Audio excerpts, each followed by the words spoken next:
Welcome to the Smoke and Mirrors experience, where we enjoy premium cigars and engage in reflective conversation.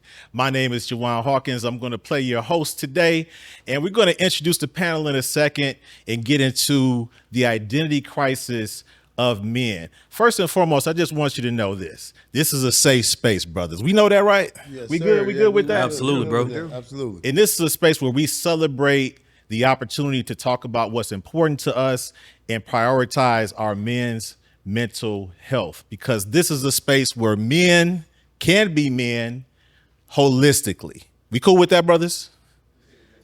All right. Take a drink to that.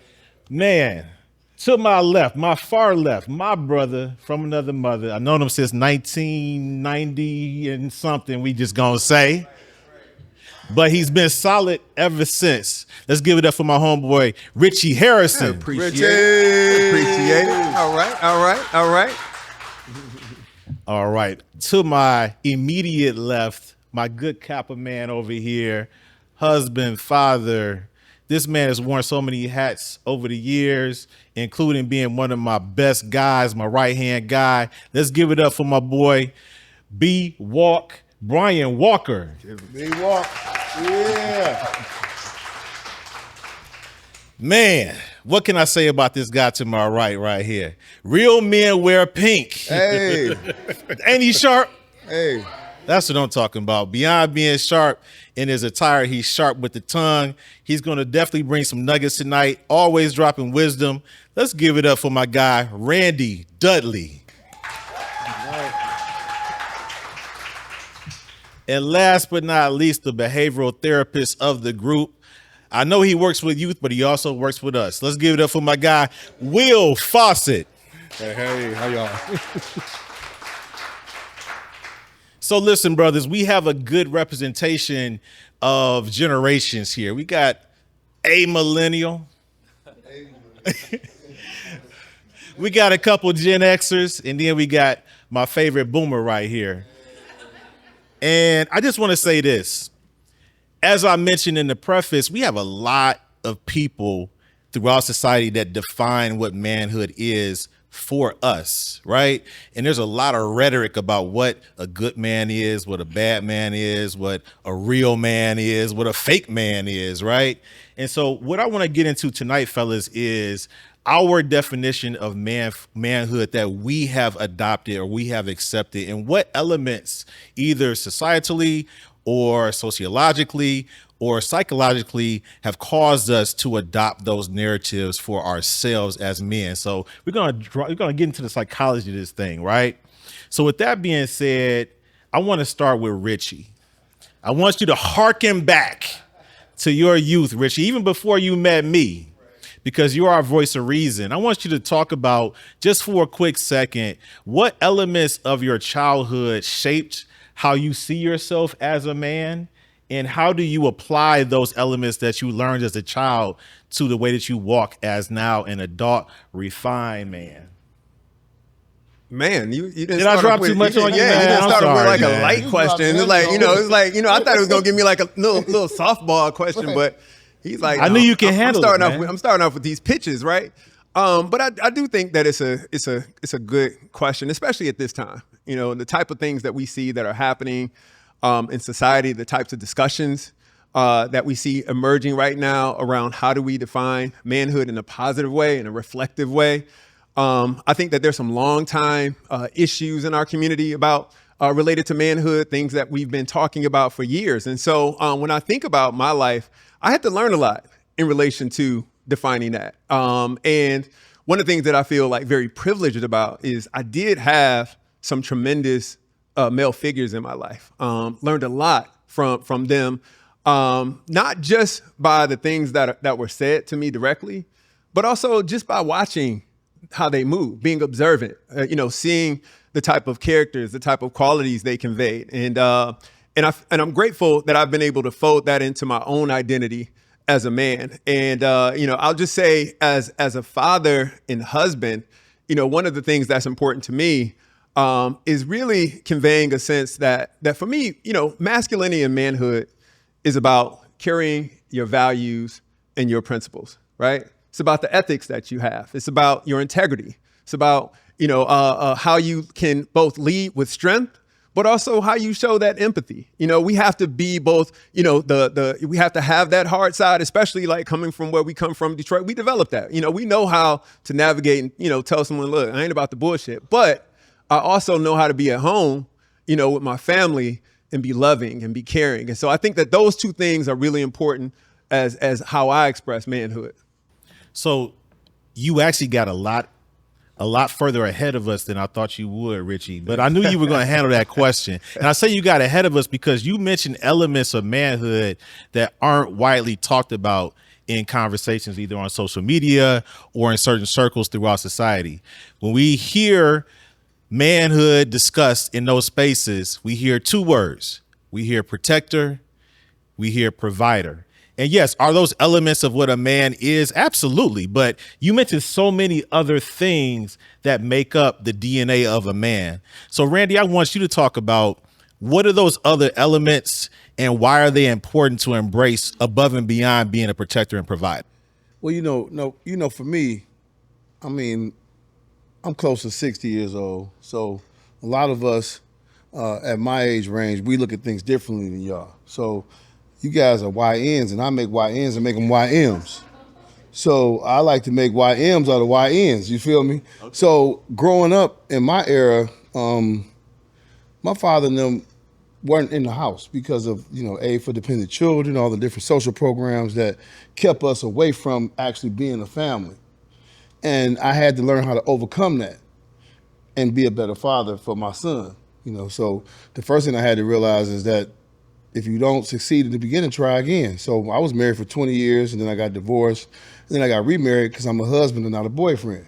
And so I realized that in being that, I had to get that to my son. Like, hey, no matter what you go through, always know on the flip side, it's something better. And if it's not something better, then you own the opportunity to make it better. So as a man, you got to start looking at things holistically. We grow up, man, the kids nowadays, they crazy. They pictured out, they fast, they don't know what it's like to be in a real serious situation. Don't nobody want to pay no bills. Everybody think that every man is a multimillionaire, and we not. I mean, if I can pay the bills and I can take care of you, then the question is we ain't got welfare this time. So Section 8 I ain't looking for a woman on Section 8. So I'm looking for a woman that can be with me and we can come together and make something happen as a unit. And in that unit, how are we setting ourselves up for our future financially? How are we setting ourselves up for our future emotionally, conversationally, lovingly, most importantly? Because I think a lot of men, we get defined on what loving is, and loving for us, for most men, is they just be freaking out. And you got to be past that. You got to be able to hold your girl hand. You may have to talk to her. You may not even agree with her, but you got to be able to swallow the pride at the same time and tell her, look, I don't agree with you. God damn it. But you gotta throw that in there. Just for emphasis. Yeah, you gotta be able to tell her, I don't agree with you, but I'm gonna give you this one. And that don't make me no less of a man because I'm giving it to you, but I'm giving you the opportunity to understand that I may not agree with you. And so that means you gotta take accountability in hearing me say that. Just something that you said that resonated with me, Randy. And what I gleaned from everything you just said was you gotta have vision. You gotta have vision as a man, not only for your life, but for the people that matter to you the most. Because that's what we are in this world. If we don't have no vision, what the Bible says, where there's no vision, the people perish. So at the end of the day, we've been perishing twofold. And so we got to reverse the curse. Because it is a curse on our lives, especially as men. They done took us away from our families. They done took us away from our children. And what I love about young men like yourself and B and Richie and this young guy right here, he's a father figure, more than a lot of us. We are reversing that curse and we're spending the time with our families. We're working through our relationships. And oftentimes you hear, why would you have 5 married men on the panel talking about being in relationships and being better men? Because at the end of the day, a man that's willing to commit to a woman is willing to commit to showing you what's better for you. Yeah, so I want to hear from Will because you touched on something, Randy, that really resonated with me. And I know that he works with youth and adolescents specifically. So Will, let's thinking about the evolution of the way that men are perceived, their role in society, and how that impacts the next generation of soon to be men, our 16, 17, 18-year-olds that are getting ready to finish high school and go out into society. Like, how have you seen a shift in the way that men are perceived, the way that they are addressed, the way that they carry themselves, and what are some of the negatives and positives of that evolution? I know, man, I'm hitting y'all with some stuff, man, but Yeah, I know y'all can handle it. That's heavy. So some of the negatives we see is that men, especially our young men, don't value their own future, right? That's what we see so many times, where young men who do not have male role models, do not have father figures, do not have anyone that can impart to them and say, hey, here's a direction to go. One of the biggest things that I've learned is prioritizing presence over perfection, right? And so many times as men, we go through life thinking we got to be perfect. We got to have it all figured out, and it's got to go this way, right? The best laid plans, everything has to go this way. Never realizing or accounting for the fact that things aren't going to go the way you think they will. Sometimes it's going to be up, and you have to be able to pivot and navigate. And that's what fatherhood, that's what manhood, that's what damn near being a human being is. It's not the fact that I'm perfect, but I am present. And so now when I work with these young men and work with young ladies and showing them, no, Mr. Will ain't perfect, but I'm here. You said you need help studying on whatever it is. Let's do it. You said nobody in your family has ever been to college. Well, guess what? I have. And I got 3 sisters that been to college and graduated, and they can come and talk to you. And I also know Sean, and he could come and talk to you. And I also know Randy, who can come and talk to you, or whatever it may be. Let's figure out how I can be present for you, so that way you can navigate the future that's ahead of you. Because now I'm in the back, I'm in the back. You are the future. And so what we want to do as leaders and as men is, how do we empower the young men and the young women to navigate their future? Number one, that comes with giving them solid and sound advice, right? Not the bullshit, not the stuff they see online, not what's on social media. Solid and sound advice. Number 2 is, let's figure out a plan, a framework. What are you skilled at? What are you good at? What can you do naturally? What are you gifted at? What's your talent? How can we figure that out into your future? And then lastly, figure out who you are around, because who you are around will dictate how far you go. Man, what I took from that comment that really stood out to me the most, Will, was being present but not perfect. I was raised by a father who was present but not perfect. He and my mother were never married, but he wanted to marry my mother. She didn't want to marry him. So it wasn't the typical absentee father story. At one point in time, he wanted to be in his children's lives so deeply and so intently that he purchased a house on our same block. One across and 2 doors down. And I could look out my bedroom and see his house from my bedroom. That's how much he wanted to be in our lives. Was he a perfect man? No. But was he a man that was present? Was he a man that hooped with us, that taught us how to dress, that taught us business, taught us how to interpersonal skills, how to work with people from all walks of life? Absolutely. And that's what resonated with me the most, especially as I became a man myself, because I understood that, especially as a dad, I don't have to be perfect in order to be impactful in my child's life. So I'm sure you're raising, as a surrogate, Will, so many other people's kids during the day and proving yourself to be a great role model for them. And we appreciate you for that, because we need those surrogates. But for those who have a person in their life who is imperfect, and perhaps that's drawn a wedge between you and that individual, I really implore you to really lean into how valuable that relationship really is to your development as a person. And if you, in your assessment, determine that it is, please mend that relationship. I'm so thankful that I saw the value in what my dad was attempting to do, even though it wasn't meeting the mark per my 11, 12, and 13-year-old mind. And so as he transitioned some years ago, just before my son was born, I was at peace with that transition because I embrace his imperfections. And so I want you, as a dad, as a husband, as a man who's savvy in his business to talk about the importance of embracing your own imperfection as a man. So for me, I'll give you a little backstory. To Juwan's point, right? I didn't grow up with a male father figure whatsoever. So unlike many that come out of that situation without a male father figure, they typically continue that cycle.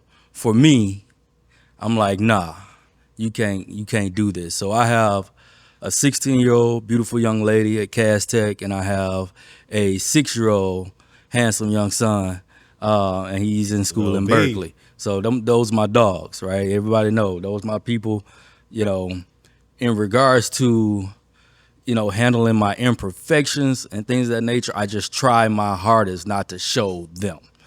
Try not to show my kids, even though I do at times. I mean, obviously, we have drinks, we smoke in the backyard, we do certain things, right? Sometimes you can't control your emotions, right, as a man. But however, you do your best to hide those type of things from the youth, right? And that only helps with their development.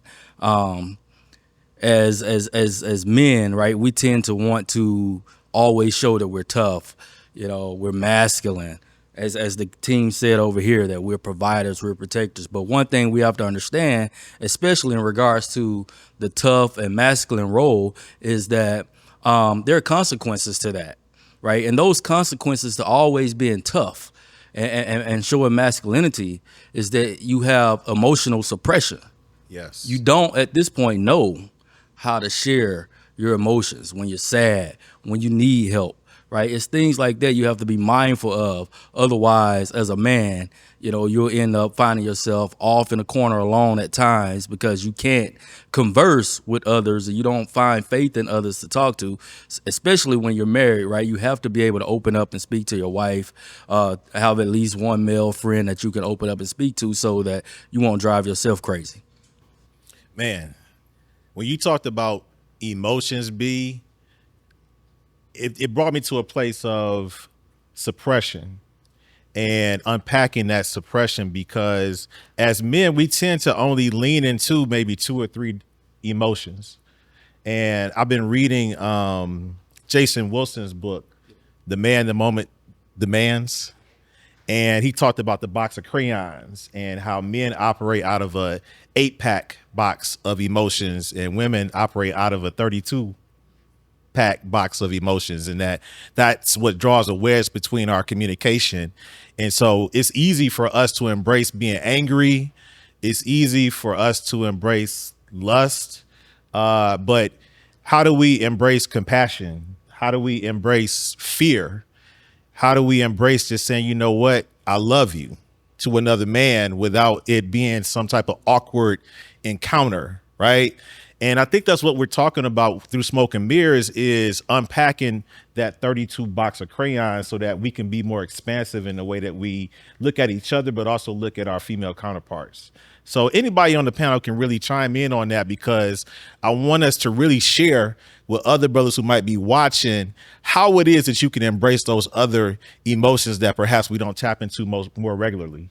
Juwan, I want to jump in on this because I think one of the things that has become apparent to me and has grown stronger as I've gotten older is the idea that we're talking about these are masculine emotions. Like we often, I think that for whatever reason, and whether this is society or just folks' perceptions, it created such a narrow box in which how we see masculinity, right? But when you really look, when you really imagine the character of what it means to convey strength as a man, right? It's honesty, right? It's the character. It's carrying your values. It's being trustworthy. It's caring about your community, right? So, what I think about beyond, just the idea of what it means for myself, I think a lot about how I'm viewed in community, how I'm viewed in my family. If I'm talking to my daughter and I'm saying something or I'm demonstrating something to my daughter, I ask myself the question, like, do I really believe this? Because I want to be honest with her. I want to have an honest conversation with her. And I want her to also know my values. And so that gives me the opportunity as a father to say, you know what? Know me by my values. What do I say that I'm about? and I'm going to be about that. And so I think that those are the types of things that have become important for me. And I want younger guys or just, I think all of us, we have those collective conversations for what that means for us and our identities and how we live into that.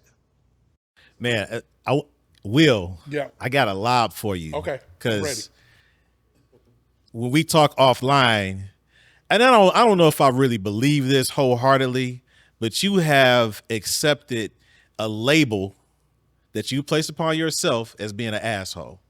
Yeah. Yeah, he Right? did say that. Yeah. He said he said it. He He nodded. said it. I didn't, He so said he it. agreed I'll with take me. it. That's me. Okay. But Richie mentioned something that is oftentimes attributed to being an asshole, and that's honesty.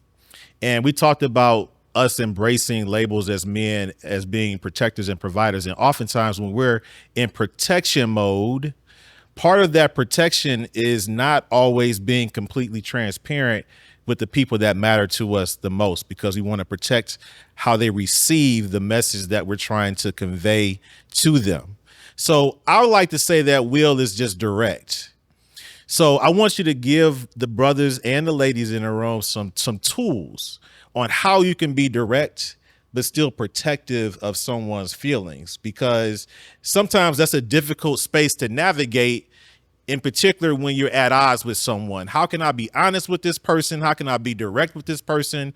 How can I be transparent with this person without them thinking I'm being a complete jerk? Okay. So I'll say this. It's recognizing and valuing sacrifices over scars, right? Sometimes in a conversation, you're dealing with your partner, it could be dealing with your parent, it could be your child. What am I willing to sacrifice in this conversation so that way I don't create a scar? Because no matter what happens in our life, everybody in this room, anybody watching this, remembers when they got that big scar. Whether you fell off your bike, whether you fell out of a tree, no matter what, that childhood scar, whether it's gone away and the blemish has gone and you can't see it anymore, you still remember it. What happened, how it happened, what it looked like. And so instead of remembering the scar, what are you willing to sacrifice? You know what? I am being obnoxious right now. Let me bring my tone down. Let me listen to you intently. And I've had to do this with my own daughter, where she said, Dad, I don't like it when you go hard on me. And I'm like, well, sometimes I gotta go hard on you because sometimes you don't listen. And I need you to listen to me because I'm trying to prepare you for when I'm not here. And I got emotional. She's not listening to me. She's watching me blow up on her. And instead, I gotta say, I need to sacrifice, bring my tone down, meet her at her level so I don't create a scar in my daughter that says, every time I went to my dad, he yelled at me. Every time I faced a challenge, my dad blew up on me. You know what? I'm going to sacrifice my ego. I'm going to sacrifice what I want to get off my chest about what she's doing and say, what can daddy do? How can I make it better? So now I don't create that scar. And she doesn't have to go into her teenage years and her adulthood dealing with a man, and now she's intimidated when somebody raised their voice. Now she's saying, I don't want to get him upset because he might yell like my dad did. You know what? Daddy is sorry. Let me acknowledge and apologize to you because I was wrong. So that's what I would say. Let's value sacrifices over scars. So to his point, I just want everyone here in the audience. First of all, round of applause for my man. That was real. That was real. All right, y'all can stop now. Because what I want y'all to understand is one thing about that is an acquire and learn behavior over time. You can get married tomorrow and you're going to catch some scars, the male and the female, right? Because we haven't learned each other yet. It might take you 10 years to figure that out. But don't give up, because the first strike of a hammer may not break the rock, but the last one does. But they all work together to achieve the end result. So again, don't walk out of this room thinking that you won't have some scars. No, I can appreciate that. And, what B talks about in terms of the evolution, and I like to call it maturation in relationships, because you're ever evolving as people, man, woman, husband, wife, girlfriend, boyfriend, whatever the case may be. And during that evolution, the dirty little secret that we don't talk about is that there's going to be a period during the maturity of that relationship, that maturation process, where both parties or one party is performing and they're not being their authentic self. I know that sounds bad. I know that sounds terrible, but I'm here to be transparent with you, because there are layers to that individual. There are layers to a wound that might not be fully healed, that they don't want you to be exposed to, at least not in month 6 or in year 1 or even in year 2, because they're not quite sure how you're going to receive the exposure of that wound, because that's, once again, it's an area of vulnerability on the part of that person who's showing you that wound and letting you see behind the veil into who they really are as a person. So what B is talking about is giving your person grace to grow into a space where they can take the mask off and be their authentic self. And that's not always going to show up in the very beginning. So we do have to be a little bit more patient with each other.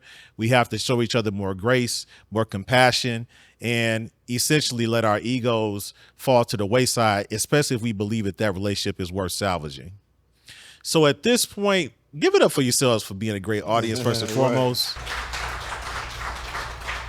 We're going to take some questions, some comments from the audience. You all know where the microphone is.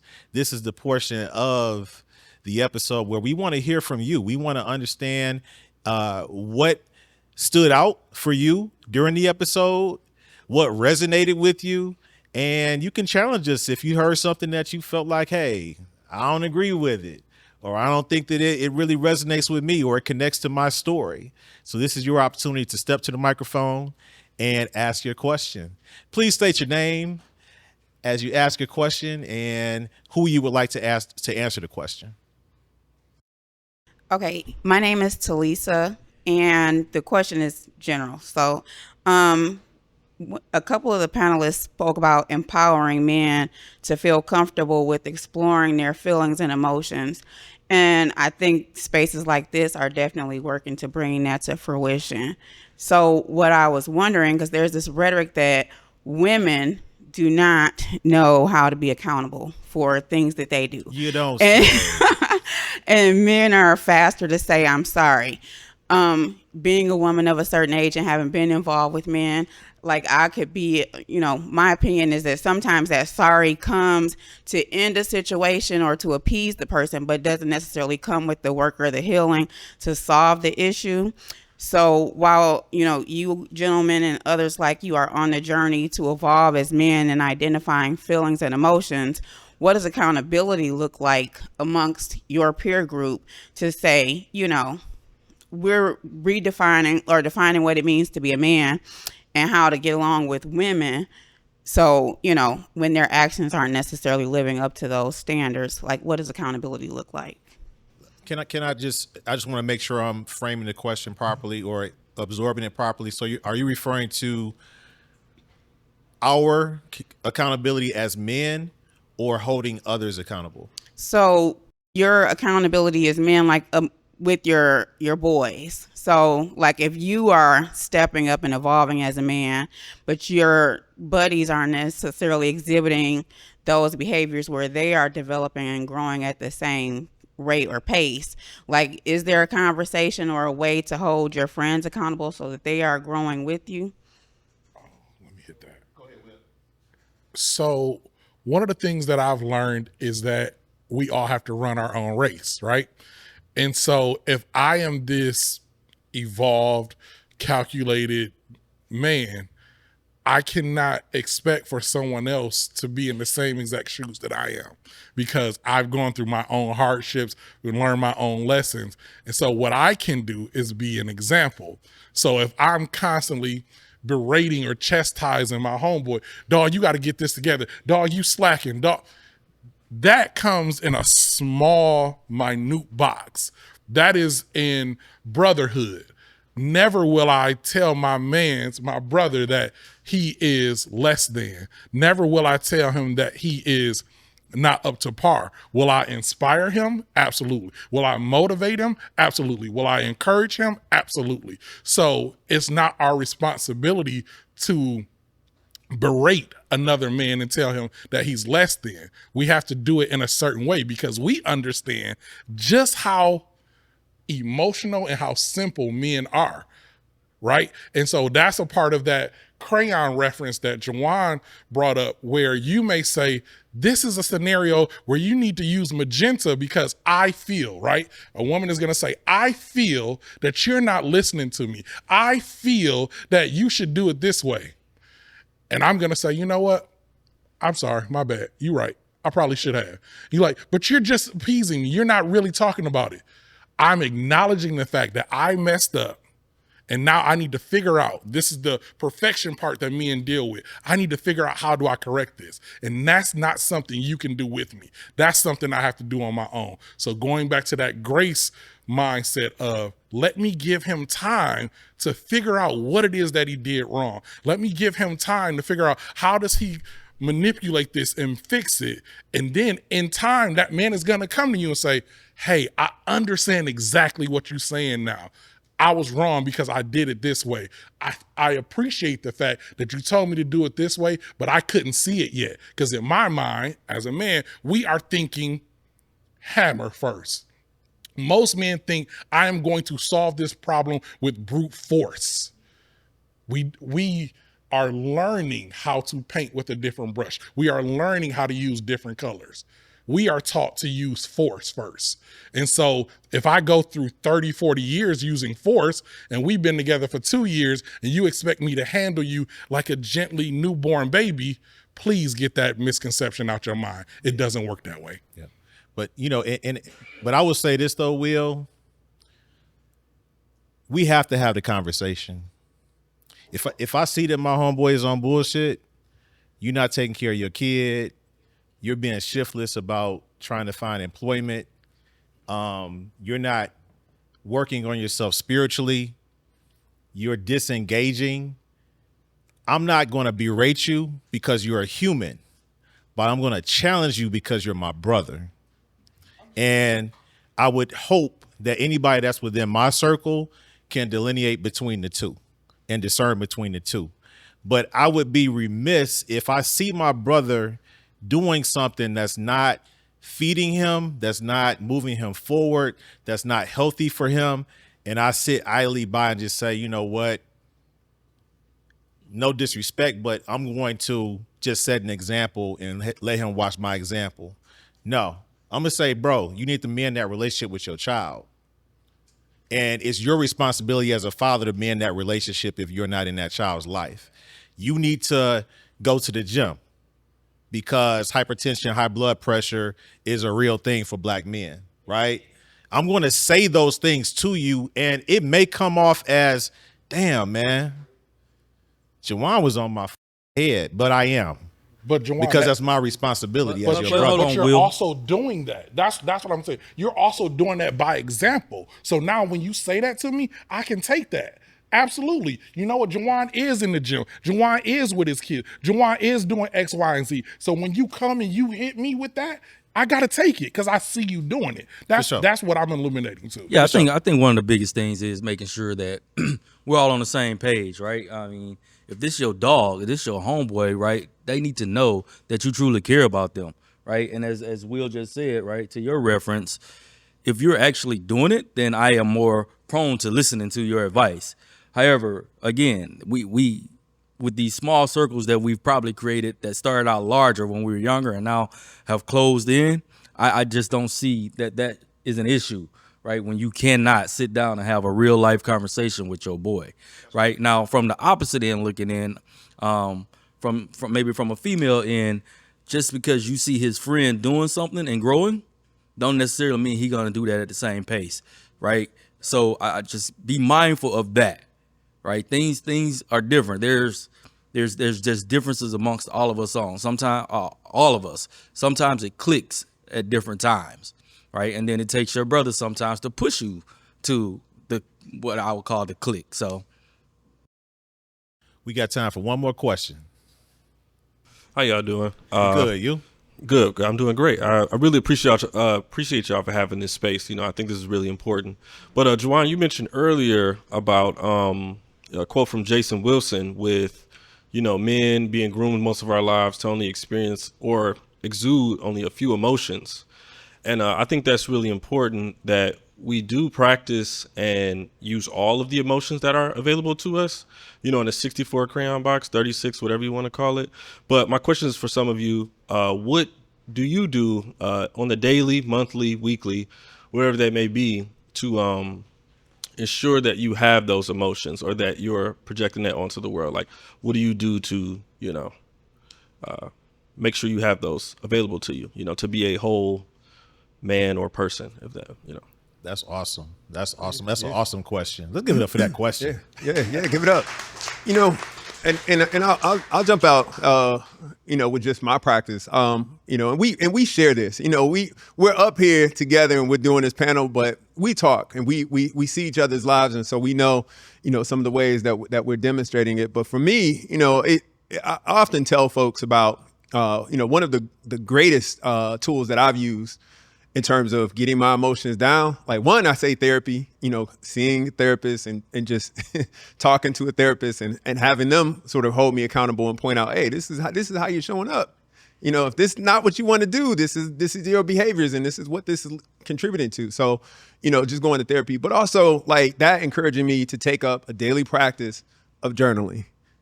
I journal every day. I wake up, I write out my thoughts. I put it down on paper, or in my phone rather, so I can look at it. And that's been one of the greatest things. And now I'm like a couple years in.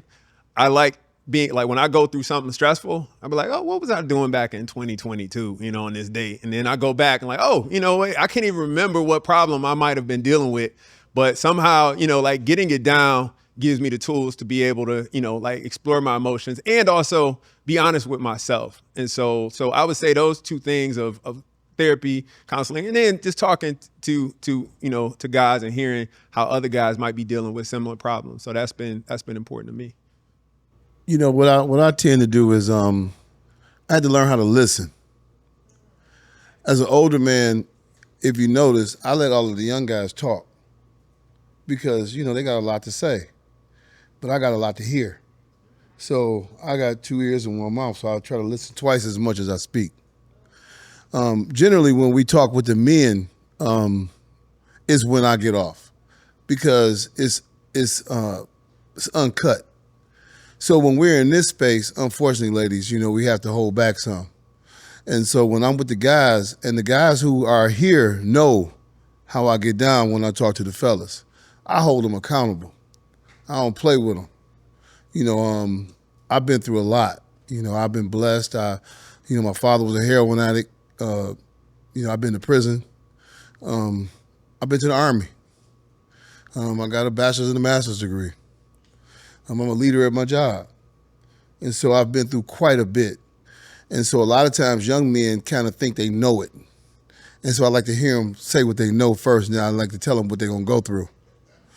And so what I tend to do is I listen and listen and listen. I over-listen. And then you know what I do? I'll pull you to the side and say, you up. And see, what I learned in prison is when you talk to a man, you pull him to the side, you cut him off from everybody who he can talk to. And then you confront him man to man, chest to chest. Hey, boy, you're going to listen to me. This is what it is.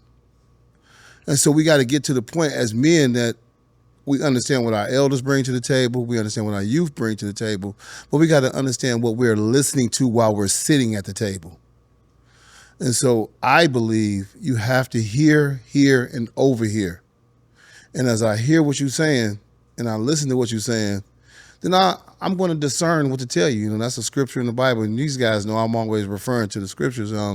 Malachi 3:18, right? It says, then shall you learn and discern between the righteous and the wicked, between those that serve God and those that serve him not. So discernment is a gift. And so when I utilize my gift of discernment, I promise you, my word will not return to me void. It's going to prosper where I send it. So when I sit down and talk to you, you're going to hear me. You're going to hear me so good that you're going to call me the next day. And you're going to say, man, hey, I appreciate what we talked about. And all these guys have called me. All of them. Every man that's been in our group, Every guy that's come for 1 minute, 2 minutes, 3 minutes, 4 minutes, they've all called me. And I've talked to them all independently because that's when they learn, well, I can trust him because he's going to hear me. So one of the first things you have to do as a man is work on your ability to hear. And that's what I feel like all men should take away from this conversation. Listen. Listen and listen.